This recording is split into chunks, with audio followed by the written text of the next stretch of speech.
Our environment में हम पढ़ने जा रहे हैं एनवायरनमेंट क्या होता है, इकोसिस्टम क्या होता है और इकोसिस्टम के कंपोनेंट क्या होते हैं। तो सबसे पहले हम जानेंगे एनवायरनमेंट क्या होता है।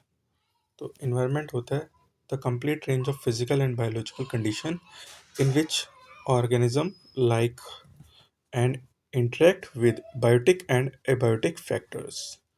तो बायोटिक और एबायोटिक फैक्टर्स के रिएक्शंस में ऑर्गेनिज्म इंटरेक्ट करता है, और जितनी भी बायोलॉजिकल कंडीशंस है, फिजिकल कंडीशन है, इन सबको अगर कंबाइन करें तो हमें एक एनवायरनमेंट बनाते हैं।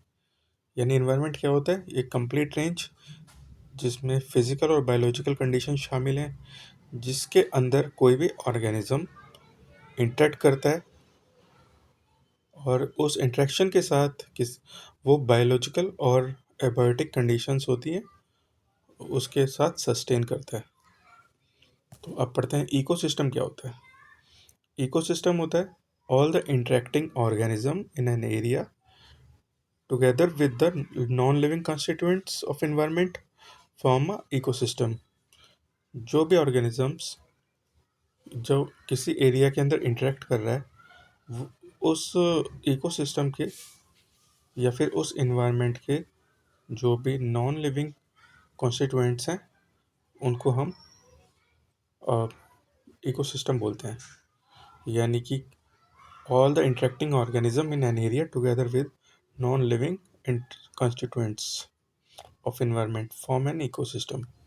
जैसे फॉरेस्ट हो गया, पॉन्ड हो गया, इसके अंदर ऑर्गेनिजम्स वाटर के अंदर रह रहा है, पेड़ों के साथ इंटरेक्ट कर रहा है, लैंड के साथ इंटरेक्ट कर रहा है, लैंड की कंडीशंस के साथ वो ऑर्गेनिज्म इंटरेक्ट कर रहा है। डेजर्ट का एनिमल अलग होगा, फॉरेस्ट का अलग होगा, सी का अलग होगा, पॉन्ड का अलग होगा।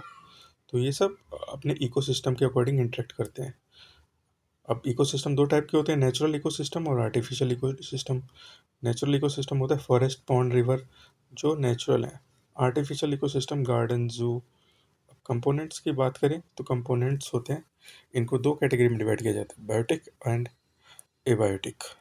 बायोटिक कंडीशन होती हैं जैसे प्लांट्स, एनिमल्स, और एबायोटिक में होता है air, water, land, non living things.